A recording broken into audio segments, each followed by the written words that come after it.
الحمد لله رب العالمين الصلاة والسلام على رسوله الكريم وعلى آله وصحبه أجمعين وعلى من تبعهم بإحسان إلى يوم الدين. أما بعد، باب استحباب كون ساقي القوم آخرهم شربا. ونبي قتادة رضي الله عنه عن النبي صلى الله عليه وسلم قال: ساقي القوم آخرهم شربا. رواه الترمذي. வினித்துக்குரிய அல்லாஹ் நடிகார்களே, இன்று பார்க்கக்கூடிய தலைப்பு 115வது தலைப்பு. ஒரு கூட்டத்தாருக்கு தண்ணீர் கொடுப்பவர் கடைசியாக அருந்துவது விரும்பத்தக்கது. திருமிதியில் வரக்கூடிய ஹதீஸில் அபு கத்தாதா ரலியல்லாஹு அவர்கள் அறிவிக்கின்றார்கள், அல்லாஹ்வுடைய தூதர் ஸல்லல்லாஹு அலைஹி வஸல்லம் கூறினார்கள், மக்களுக்கு தண்ணீர் தருபவர் அவர்களில் இறுதி நபராக அருந்துவார். இப்போ இங்கு தண்ணீர் சம்பந்தப்பட்ட ஒழுக்கங்களை நமக்கு நபி ஸல்லல்லாஹு அலைஹி வஸல்லம் காண்பித்து தந்திருக்கின்றார். இந்த ஹதீஸுடைய முழு சம்பவங்களை நாம் பார்க்கும் பொழுது, நபி ஸல்லல்லாஹு அலைஹி வஸல்லம் மற்றும் சஹாபாக்கள் ஒரு பயணத்தில் மேற்கொண்டார்கள். அங்கு அவர்களுக்கு தண்ணீர் பஞ்சம் ஏற்பட்டவுடனே நபி ஸல்லல்லாஹு அலைஹி வஸல்லம் தன்னுடைய சஹாபாக்களிடம் ஏதாவது தண்ணீருடைய பை இருக்கின்றதா அல்லது கொஞ்சம் தண்ணீர் இருக்கின்றதா என்று கேட்டார்கள். அவர்கள் அதை கொண்டு வரப்பட்டது. நபி ஸல்லல்லாஹு அலைஹி வஸல்லமுக்கு கொடுத்த அந்த தண்ணீருடைய அந்த பை கொடுக்கப்பட்டவுடனே நபி ஸல்லல்லாஹு அலைஹி வஸல்லம் அவர்கள் தன்னுடைய கரத்தை கொண்டு அதை தன்னுடைய சஹாபாக்களுக்கு ஊற்ற ஆரம்பித்தார்கள். அப்பொழுது கிட்டத்தட்ட 80 சஹாபாக்கள், அநேகமாக அனைத்து சஹாபாக்களும் அந்த தண்ணீரிலிருந்து முழுமையாக குடித்து வயிறு நிரம்பிய நிலையில அவர்கள் அங்கு திரும்பினார்கள். அந்த நேரத்தில் அபு கத்தாதா என்று சொல்லக்கூடிய இந்த சஹாபி அல்லாஹ்வுடைய தூதர் ஸல்லல்லாஹு அலைஹி வஸல்லமுக்கு, அல்லாஹ்வுடைய தூதரே நீங்க குடிங்க என்று இவர்கள் சொன்னார்கள். கடைசியாக நபி ஸல்லல்லாஹு அலைஹி வஸல்லம் அபு கத்தாதாவுக்கு கூறினார்கள், அபு கத்தாதாவே நீங்க தண்ணீரை குடிங்க, அல்லாஹ்வுடைய தூதரே நீங்க முதல்ல குடிங்க என்று சொல்லும் பொழுது இந்த வார்த்தையை கூறினார்கள், மக்களுக்கு தண்ணீர் தருபவர் அவர்களில் இறுதி நபராக அருந்துவார் என்று கூறினார்கள்.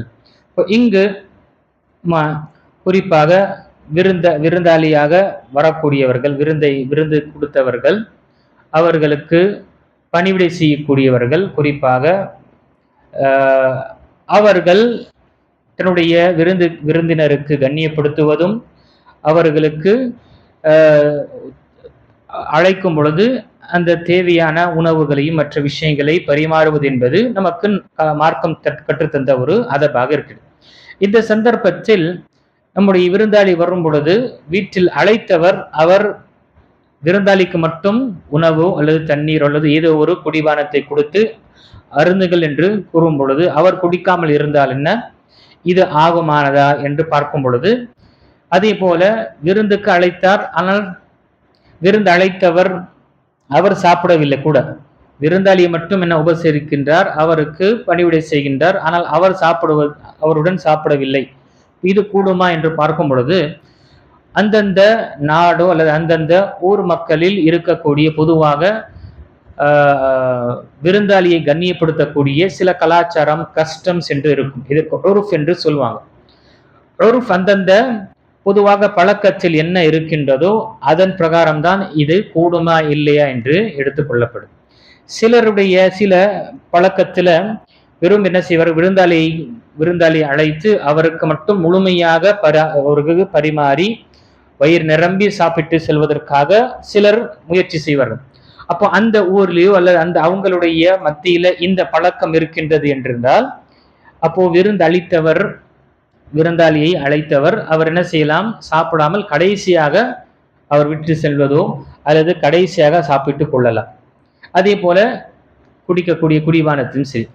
இல்ல சில மக்களுக்கு மத்தியில விருந்தை கொடுத்தவர் எதுவரை அவர் விருந்தாளியுடன் உட்கார்ந்து சாப்பிட மாட்டாரோ அல்லது குடிக்க மாட்டாரோ அதுவரை விருந்தாளியும் சாப்பிடுவதை அவர் ஒரு நல்ல ஒரு விஷயமாக எண்ணக்கூடிய நிலை இருக்கும் பொழுது அந்த இடத்துல என்ன செய்வாங்க, சேர்ந்து சாப்பிடுவதுதான் சிறந்ததாக இருக்கின்றது.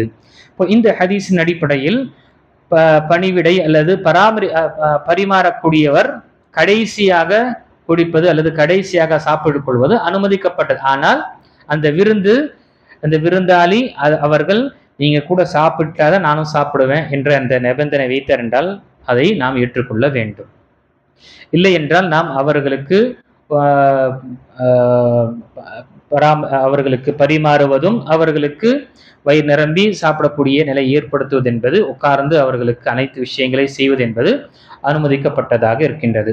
இதை நாம் நினைவு கொள்ள வேண்டும். அப்போ நபி ஸல்லல்லாஹு அலைஹி வஸல்லமுடைய எல்லா விதமான சுன்னத்துகள் நாம் பார்க்கும் பொழுது நமக்கு எண்ணற்ற விஷயங்கள், எண்ணற்ற குணங்கள் மற்றும் தன்மைகள் நாம அறிந்து கொள்ளலாம். இந்த ஹதீஸில் மிக சுருக்கமான ஒரு விஷயங்கள் நாம் அறிந்தோம். அதற்கு பிறகு தனிப்பட்ட நீண்ட தலைப்பு இருக்கிறதுனால இன்று இந்த சுருக்கமான முறையில் நாம் அறிந்து கொண்டோம். அல்லாஹு தஆலா நம் அனைவர்களுக்கும் சுன்னாவின் அடிப்படையில் எல்லா விதமான செயல்களையும் செய்து அல்லாஹுடைய பொருத்தத்தை பெறக்கூடியவர்களாக அல்லாஹ் நம்மை ஆக்கிடுவானாக. ஆமீன். வாஹிரு தஅவானா அல்ஹம்துலில்லாஹி ரப்பில் ஆலமீன்.